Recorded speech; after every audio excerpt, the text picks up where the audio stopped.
Shalom peuple de Dieu, shalom aux élites de Dieu, shalom à tous les téléspectateurs. Nous vous saluons dans le précieux nom de Jésus-Christ. Voilà.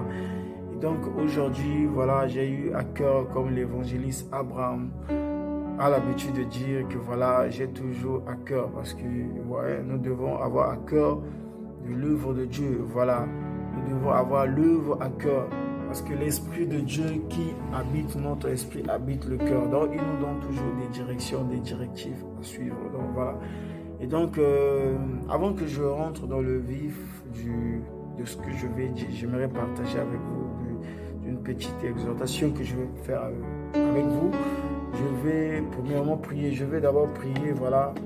Je vais prier pour imposer la Seigneurie de Jésus-Christ dans cette vidéo afin que toutes les personnes qui vont écouter cette vidéo soient édifiées dans le nom de Jésus. Père, je te bénis, je te rends grâce pour tout ce que tu fais dans nos vies. Je te rends grâce pour la force que tu nous donnes. Je te rends grâce de ce que tu as permis au Père éternel et que cette vidéo soit partagée.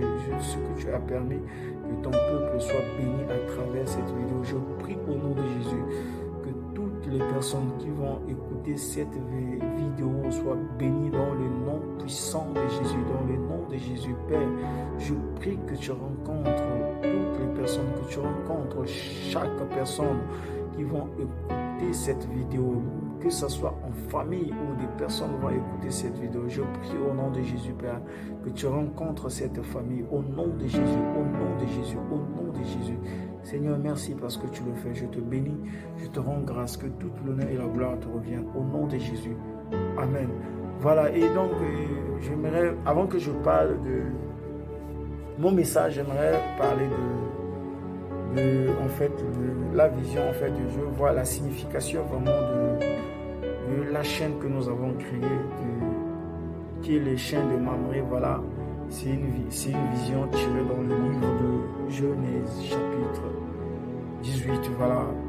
Et avant que je vais parler premièrement de mon témoignage par rapport à cette vision. J'ai un frère, un partenaire dans le service qui est le frère Sidney. Voilà, il est parmi nous. On change de temps en temps, qui est dans un autre ministère qui est le EAM. Voilà, et donc le vaillant a eu à me dire que non frère, on n'allume pas la lampe, je paraphrase le livre de Matthieu chapitre 5 verset 15, on n'allume pas la lampe pour la mettre sur un boissonneur, plutôt sur un chandelier afin que ceux qui rentrent dans la maison voient la lumière. Voilà. J'aimerais que quelqu'un sache que nous sommes la lumière du monde, comme on voit dans le livre de Jean, qu'une lumière qui est venue dans le monde pour éclairer tout homme. Et cette lumière est venue chez les siens ne l'ont point reçue, mais à tous ceux qui l'ont reçue, mais à tous ceux qui croient en son nom, elle a donné le pouvoir de devenir enfant de Dieu. Amen. Voilà, et donc le frère a eu à m'encourager, voilà frère, les dons, le Saint-Esprit ne peut jamais te donner les dons et puis mettre cela, garder cela en toi. Les dons ont été donnés pour l'utilité commune et pour l'édification du corps de Christ. Voilà. Donc nous avons décidé vraiment de partager des vidéos, de travailler avec compétence, de travailler arrache-pied pour pouvoir bénir le peuple de Dieu. Amen. Voilà. Donc je veux vous parler de la vision de ce but. Voilà.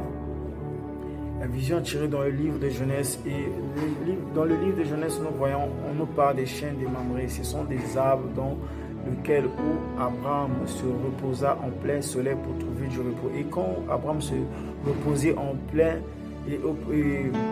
devant les chaînes de Mamré, et la Bible dit qu'il rencontra 3 anges. Et lorsque Abraham a rencontré ces 3 anges, la Bible dit qu'il se prosterna auprès de ces anges. Amen.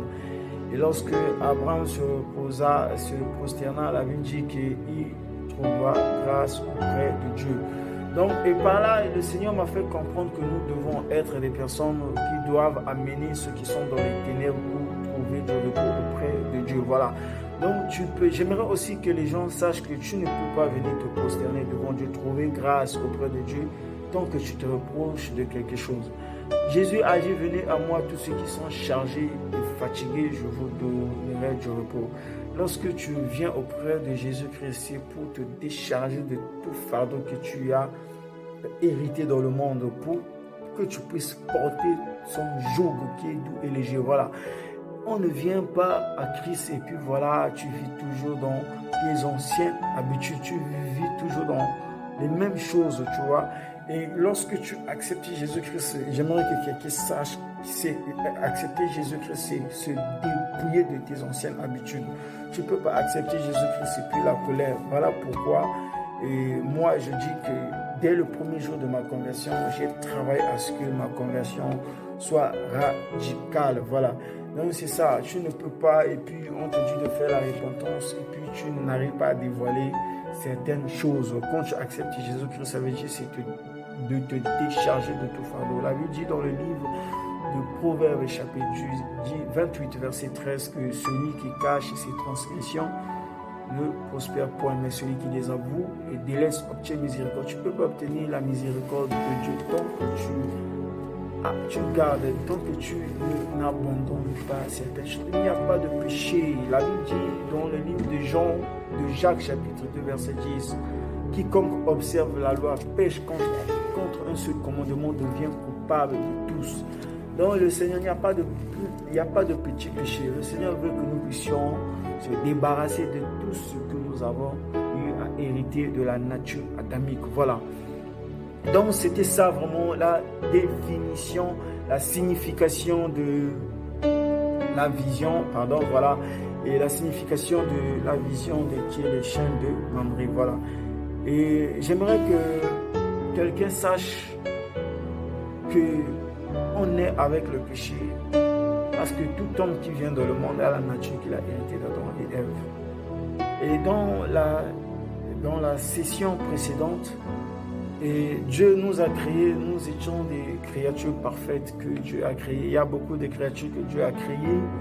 Il y a des animaux, il y a les chiens, les chiens qui ont le souffle de vie. Nous également, nous avons le souffle de vie. Mais nous devons comprendre, nous avons été créés à l'image de Dieu.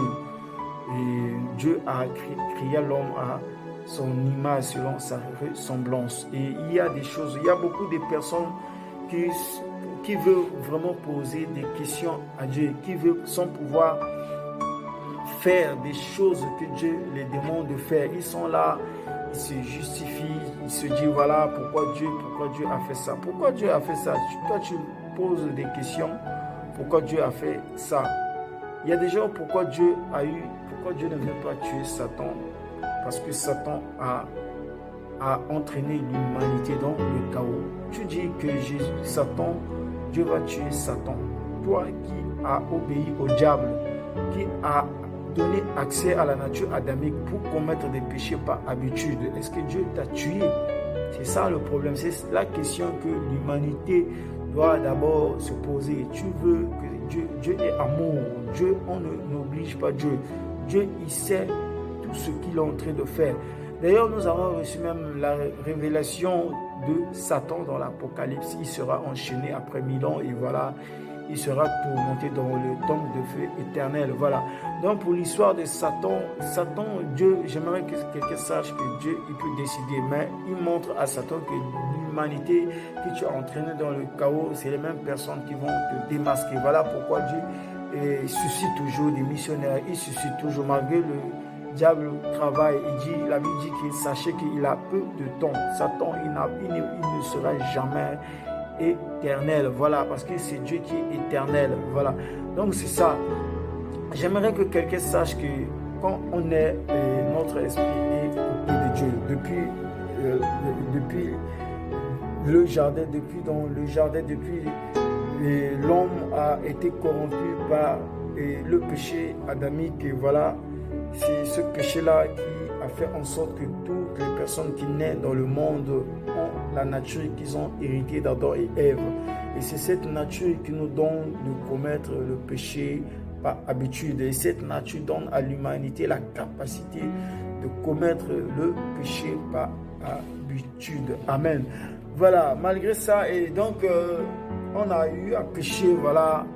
Et il y a la nature d'abord qui est là, et c'est cette nature qui nous fatigue. Malgré c'est une nature vraiment qui est profondément ancrée. Parce que Dieu, il savait que il sait, c'est sa politique, de la manière qu'il a créé le monde. Voilà. Il savait que le jour que l'homme allait manger ce fruit, c'était sa mort. Voilà. La solution que Dieu a trouvée pour que notre esprit soit recréé. Amen. Voilà. Donc, il faut savoir que lorsque tu n'acceptes pas Jésus, ton esprit est déconnecté de Dieu. Ton esprit est coupé de Dieu. La Bible dit que le salaire du péché, c'est la mort, mais le don gratuit de Dieu, c'est la vie éternelle. Voilà. Le salaire du péché, c'est la mort. Le don gratuit de Dieu, c'est la vie éternelle. N'est-ce pas qu'il y a beaucoup de gens qui vivent dans le péché, mais ils ne sont pas morts. Et pourtant, la Bible a dit, le salaire du péché, c'est la mort, mais le don gratuit de Dieu, c'est la vie éternelle.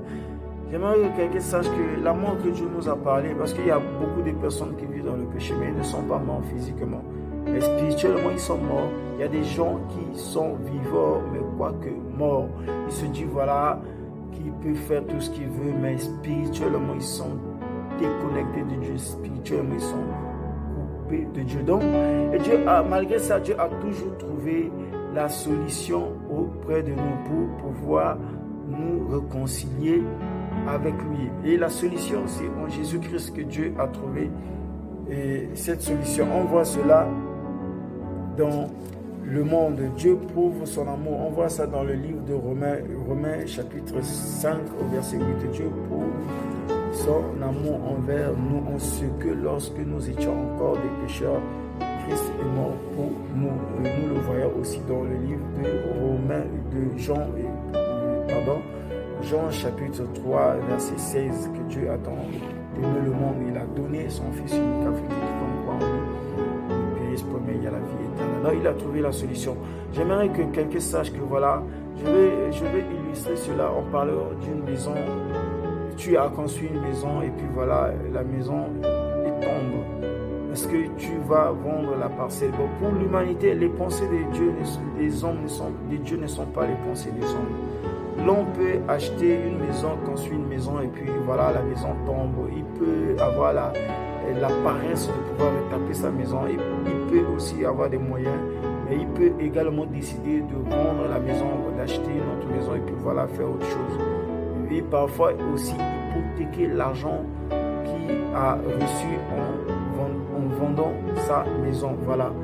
Et donc, mais pour Dieu, ce n'est pas le cas. Pour Dieu, malgré la maison est tombée, malgré Dieu a vu qu'on a désobéi, voilà, il dit que ma créature, je ne peux pas la laisser se périr. Il a trouvé toujours la solution pour nous. Donc, la solution, c'est d'accepter Jésus-Christ. Tant que tu n'acceptes pas Jésus-Christ, tu continueras toujours à vivre les mêmes choses. Voilà. Et nous voyons dans le livre de Agé chapitre 2, verset 9, que la Bible dit que la gloire de cette dernière maison sera plus grande que celle de la première. Voilà. Donc, il faut que quelqu'un sache que la gloire de cette dernière maison sera plus grande que celle de la première. C'est-à-dire que ce que tu étais auparavant, quand tu acceptes Jésus-Christ, tu ne seras plus la même personne. Tu ne seras plus la même personne. Quand tu acceptes Jésus, la Bible dit que si quelqu'un est en Christ, il devient une nouvelle créature. Des choses anciennes sont passées. Voici, toutes choses sont devenues nouvelles. On accepte Jésus-Christ et puis on continue toujours à faire les mêmes choses. On continue toujours à mener la même vie. Jamais il faut qu'il y ait un changement. Si tu as accepté véritablement Jésus dans ton cœur, il faut qu'il y ait un changement, même dans ta famille, dans ta vie. Il faut qu'il y ait un changement. C'est ce que j'aimerais vous faire comprendre. Tu ne peux pas dire que voilà, je crois en Jésus-Christ comme le vaillant Abraham a dit dans la vidéo précédente. La Bible dit que les démons aussi croient, ils tremblent. Ils tremblent parce qu'ils ne peuvent jamais faire la volonté de Dieu. Et nous, si on croit en Jésus-Christ, on ne fait pas la volonté de Dieu. Ça veut dire que notre croyance n'est pas différente à celle des démons, parce que les démons aussi croient, ne font pas la volonté de Dieu. Ce qui va faire la différence entre notre croyance et la croyance des démons, c'est la mise en pratique de la parole de Dieu. C'est ça en fait. Donc il faut comprendre que accepter Jésus, en fait, c'est de se dépouiller de tes anciennes habitudes. Ça veut dire que tu donnes ta vie au Seigneur. Voilà pourquoi il a dit que quiconque veut me suivre, il faut qu'il renonce à tout. Il faut qu'il renonce à tout. Tu ne peux pas renoncer à tout et suivre le Seigneur en même temps. Tu ne peux jamais trouver grâce auprès de Dieu. J'aimerais que quelqu'un sache que le renoncement est un facteur déterminant dans la vie chrétienne. Tu ne peux pas accepter Jésus-Christ et tu continues à vivre toujours les mêmes choses, toujours la même misère, toujours les mêmes problèmes, toujours. Non, ça c'est pas le Seigneur. Ça c'est pas le Dieu. Peut-être, je sais pas, la croix, tu as accepté la croix en fer, la croix où on boit, où on a couru Jésus-Christ, où le sang a été coulé. Même si le sang de Jésus a été coulé depuis 1000 ans, mais nous sommes en train de vivre les déflagrations du sang qui a été coulé à Golgotha. Lorsque tu crois, tu as la conviction de la mort et la résurrection de Christ. Ça veut dire que tu es sauvé. Il faut que tu sois quelqu'un qui abandonne le péché. Il faut que tu sois quelqu'un qui marche dans la sanctification. Tu ne peux pas vivre la nature de Dieu. Tu ne peux pas vivre la vie Zoé de Dieu et vivre dans le péché. Non. Il faut que tu acceptes Jésus-Christ de manière radicale. Tu dois accepter Jésus-Christ de manière radicale. C'est ça, c'est ce que Dieu nous exige de faire. Voilà, donc c'était vraiment ça le but de mon message. Il faut que quelqu'un sache que Jésus-Christ est là. Dieu a trouvé la solution pour nous. Voilà, malgré Dieu a trouvé la solution pour nous, j'aimerais qu'on voit dans le livre d'Apocalypse chapitre 3 verset 20. La Bible dit que voici, je me tiens à la porte, je frappe. Si quelqu'un entend ma voix, ouvre la porte, je entrerai en lui, je soupirerai avec lui et lui avec moi. Il faut que vous sachiez que dans le royaume de Dieu, il n'y a pas d'horloge, pas même une seule Rolex, où tu vas entendre une voix ou une sonnerie qui va te dire que non, donne ta vie au Seigneur, le temps est venu. Le temps que Dieu te donne, c'est lorsque tu écoutes l'évangile de Jésus-Christ. Ça, c'est le temps que Dieu te donne. Il y a des gens qui disent, voilà, il faut que Dieu me parle. Dieu, c'est comme si vous obligez Dieu. Il faut que Dieu me parler par la voix audible, mais ce n'est pas forcément que Dieu va te parler audiblement. Dieu a positionné ses serviteurs dans le monde. Tu écoutes l'évangile. La Bible dit, lorsque vous entendrez ma voix, n'endurcissez pas vos cœurs. On te prêche l'évangile, tu veux endurcir le cœur. Il faut comprendre le but ultime que Dieu a créé l'humanité pour que nous puissions travailler dans le partenariat. C'est-à-dire Dieu fait sa part, l'homme aussi fait sa part. Amen. Et c'est toujours, il travaille toujours dans le même processus parce que la Bible dit que Jésus-Christ est le même hier, aujourd'hui et éternellement. Il n'est pas venu pour abolir la loi, mais pour accomplir la loi sur des choses que l'homme a eu à désobéir. Et Jésus-Christ est venu pour accomplir ces choses-là. Mais le Dieu qui travaille dans l'Ancien Testament est toujours le Dieu du Nouveau Testament. La manière qu'il travaille, il y a eu juste les modifications. C'est ce que l'homme doit comprendre. La manière que Dieu travaille dans l'Ancien Testament, le but ultime que Dieu a fait en sorte que l'homme vienne dans le monde pour qu'il travaille, pour qu'il soit en relation, en communion avec lui. C'est-à-dire que Dieu fait sa part, l'homme aussi fait sa part. Amen. Voilà. Et donc dans le livre de... J'aimerais que quelqu'un puisse comprendre dans le livre de Jean chapitre 3 verset 16. Le Seigneur nous fait comprendre que quand il a aimé le monde, il a donné son Fils unique afin que quiconque. C'est-à-dire Dieu, il a fait sa part. Il a donné Jésus afin que quiconque c'est toi et moi. Dieu, il a fait sa part, pour lui c'est fini. Quiconque c'est toi qui dois accepter Jésus-Christ. Est-ce que tu vas accepter le cadeau que Dieu t'a donné?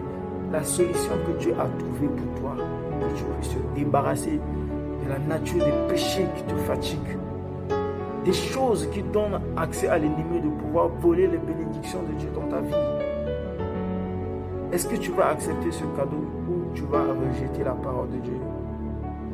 Comme on voit dans le livre de... Je répète, j'ai eu à le dire et je répète, dans le livre de Jean chapitre 1, une lumière qui est venue dans le monde pour éclairer tout homme. Au commencement était la parole était Dieu, la parole était avec Dieu, la parole était Dieu. Elle était avec Dieu, elle habitait parmi nous, pleine de grâce. Elle était la lumière. Une lumière venue dans le monde pour éclairer tout homme. Elle est venue chez les siens. Les siens ne l'ont point reçue. Elle est venue dans le monde ne l'ont point reçue. Mais à tous ceux qui l'ont reçue, à tous ceux qui croient en son nom, elle a donné le pouvoir de devenir enfant de Dieu. Est-ce que tu vas accepter cette lumière pour que tu deviennes un enfant de Dieu? Est-ce que tu vas rejeter cette lumière? Satan a beaucoup, il a inspiré l'humanité dans le chaos. De sorte que les gens même ne veulent pas écouter encore l'évangile lorsqu'on les parle de Jésus-Christ. Le monde n'a pas encore compris ce que Dieu peut faire au travers d'un homme qui abandonne qui s'abandonne totalement à lui. Le monde n'a pas compris. Il n'a pas encore compris cela. Il faut que tu cherches. La Bible dit qu'il est le rémunérateur de ceux qui le cherchent. Tant que tu n'acceptes pas d'accepter, tant que tu ne cherches pas d'accepter le cadeau que Dieu te donne, Dieu ne peut rien faire. Il ne peut rien faire, il ne peut pas, parce qu'il y a l'ennemi. Dieu, il peut, mais l'ennemi, il vient. La Bible dit dans le livre de Jean, chapitre Jean, le voleur ne vient que pour dérober, gorger, détruire. Dieu veut te donner. Tu veux que Dieu fasse tout ce que tu veux, mais Satan, il vient. Tant que toi, tu ne fournis pas les efforts, tu ne pourras jamais. Et dans Matthieu, chapitre 11, verset 12, on dit que depuis le temps de Jean-Baptiste jusqu'à aujourd'hui, le royaume de Dieu est forcé. Ce sont des violents qui s'en emparent. Tant que tu ne uses pas de force, tant que tu n'es pas violent pour pouvoir hériter le royaume, tant que tu n'es pas violent pour pouvoir obtenir l'approbation de Dieu, tu ne pourras jamais bénéficier de ce statut parfait de Christ. Jamais. C'est ce que l'homme doit comprendre. Il faut que le Seigneur nous aide. Il faut que le Seigneur bénisse. Il faut que le Seigneur aide vraiment son peuple. Comme il nous a promis que nul ne peut venir à Christ sans que le Père ne l'attire. J'aimerais que quelqu'un qui désire vraiment, qui écoute vraiment cette vidéo, tu désires vraiment le Seigneur. J'aimerais qu'il te rencontre dans le nom de Jésus. Que le Seigneur te rencontre. Que le Seigneur te rencontre. Qu'il te rencontre. Les gens qui disent, donne ta vie au Seigneur Jésus-Christ. Les gens, ça c'est... Je ne sais pas, personne ne peut donner la vie au Seigneur et vivre dans la misère. Jamais. Il y a l'assurance du Seigneur Jésus-Christ. Il y a l'assurance du Seigneur. Quand tu acceptes Jésus-Christ, ça veut dire que ta vie appartient au Seigneur Jésus-Christ. Mais il y a des gens qui donnent leur vie au Seigneur Jésus-Christ. Mais c'est comme s'ils ont donné leur vie à moitié. Leur moitié, ils gèrent eux-mêmes. La Bible dit que la lumière et les ténèbres ne peuvent jamais cohabiter ensemble.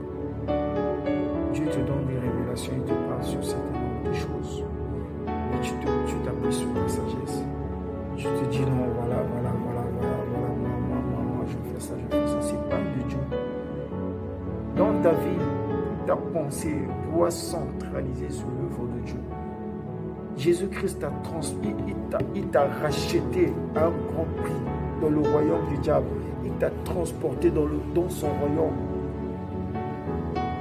Et puis tu veux encore fournir tes efforts. Il te dit va à gauche, toi tu vas à droite. Il te dit fais ceci, toi tu fais autre chose. Toute ta vie tu vas lutter qu'avec Dieu. Voilà pourquoi on voit beaucoup de chrétiens qui ont donné leur vie au Seigneur. 2-3 jours, ils tombent toujours dans les mêmes cartes. Ils se plaignent toujours, ils sont dans les églises. Il y a des gens qui sont dans les églises, mais ce sont des apostates. C'est-à-dire ils sont là mais déconnectés de Dieu.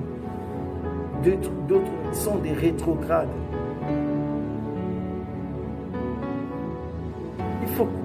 Il faut qu'on sache, lorsqu'on donne la vie au Seigneur Jésus-Christ, ça veut dire que notre vie nous appartient toujours. C'est là où les gens ont vraiment du mal à dire que non, voilà, je donne ma vie, mais les choses ne changent pas. C'est parce que tu n'as pas fait un travail profond. Dieu n'aime pas, il attend que nous soyons profondément. Dieu n'aime pas les gens qui font son œuvre dans la superficialité. Il veut que nous soyons profondément. Le Seigneur veut que nous soyons des personnes. Tu sais, et la chenille dans son cocon, il se transforme, il se métamorphose pour qu'il devienne papillon. Tant que tu demeures toujours chenille, tant que tu te dis, voilà, je suis une chenille, je ne peux pas être transformé en papillon, tu ne pourras jamais bénéficier, tu ne pourras jamais bénéficier de la bénédiction de Christ. L'aigle de la basse-cour de Dieu, il ne va jamais comprendre qui il est. Lorsqu'il va comprendre qui il est, il va commencer à battre les ailes, il va commencer à voler dans les hauteurs. C'est ça. Il faut que Dieu nous aide vraiment. Il faut que Dieu aide son peuple. Mais si tu n'acceptes pas Jésus-Christ, il y a des conséquences proches et des conséquences lointaines. Les conséquences proches, c'est la misère, les choses. Il y a des gens qui disent, voilà où le monde est, entre guillemets, j'ai connu un de mes grands, je lui parlais, il me parlait que des choses, des situations dans le monde se font pour s'aggraver.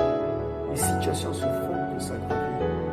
Quand il me disait ça, bon, je suis quelqu'un, une brebis garée, parce que la Bible dit, mes brebis entendant ma voix, je le connais, elles me suivent.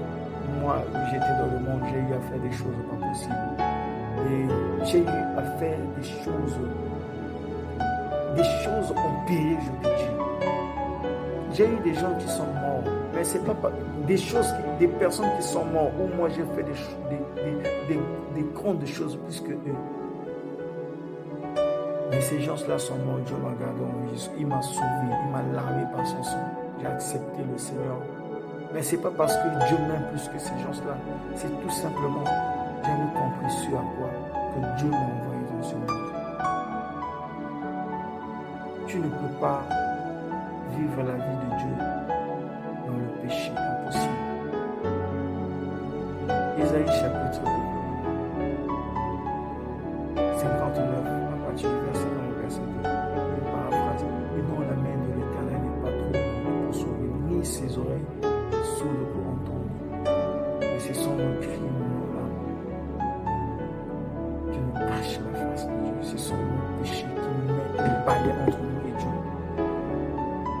Tu ne peux pas vivre la bénédiction de Dieu dans le péché, chose impossible.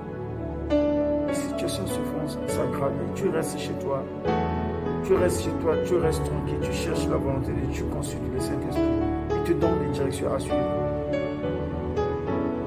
Élie, l'homme de la même nature que nous, mais il pria avec instance la pluie.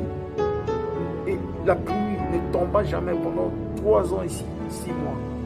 L'homme de la même nature que nous. Des grands serviteurs de Dieu qui font des exploits dans le monde. C'est des hommes de la même nature. Ils ont décidé de donner leur vie au Seigneur entièrement. Tu donnes ta vie à moitié et tu veux vivre la bénédiction de Dieu. Il dit cherchez premièrement le royaume et la justice de Dieu. Toutes ces choses vous seront données par-dessus. On n'a pas dit de chercher premièrement le royaume et la justice de Dieu. Et ces choses nous seront données par-dessus. Il dit cherchez premièrement le royaume. La justice de Dieu, toutes ces choses nous seront données par-dessus. Si on cherche le royaume, la justice de Dieu, que ces choses nous seront données par-dessus. Amen. En tout cas, que le Seigneur nous aide. Et voilà, donc, c'était le but de mon message. C'est ce que j'avais vraiment à cœur. Comme je vous ai dit au début de la vidéo, une petite exhortation pour l'édification de son peuple. Jour après jour, on va poursuivre les vidéos, on va publier des vidéos qui vont édifier, qui vont bénir le peuple de Dieu davantage. Ok, voilà, donc je vais faire une petite prière pour la clôture. Seigneur, nous te bénissons, nous te rendons grâce pour tes bienfaits. Merci pour ta puissance, Saint-Esprit de Dieu. Je te rends grâce pour la force que tu m'as donnée de pouvoir partager ce message. Merci pour les points que j'ai abordés. Merci,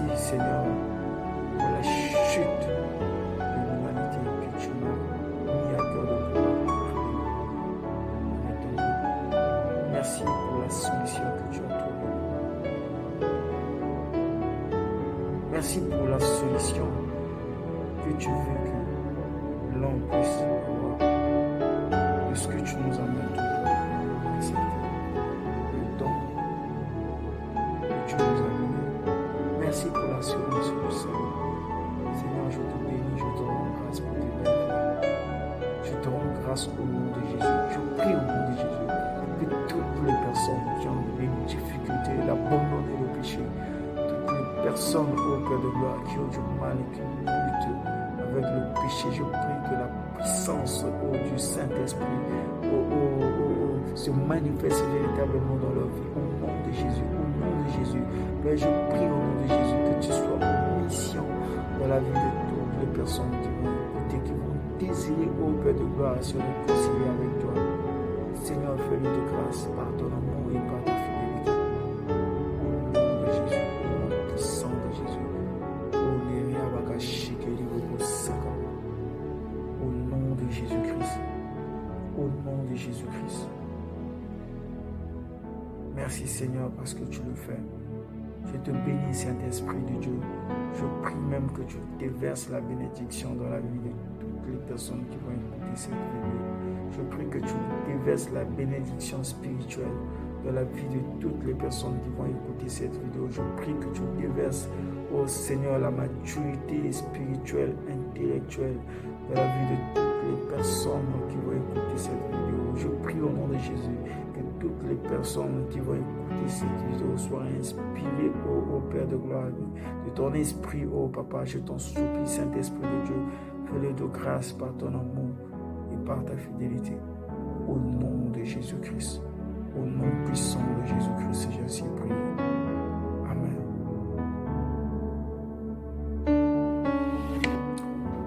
Ok, gloire à Dieu. En tout cas, je bénis le Seigneur pour la grâce vraiment qu'il nous a accordée de pouvoir partager ce message. N'oubliez pas vraiment de vous abonner et n'oubliez pas aussi de cliquer dans la cloche de notification. Voilà, donc nous vous invitons dans la prochaine vidéo. Voilà.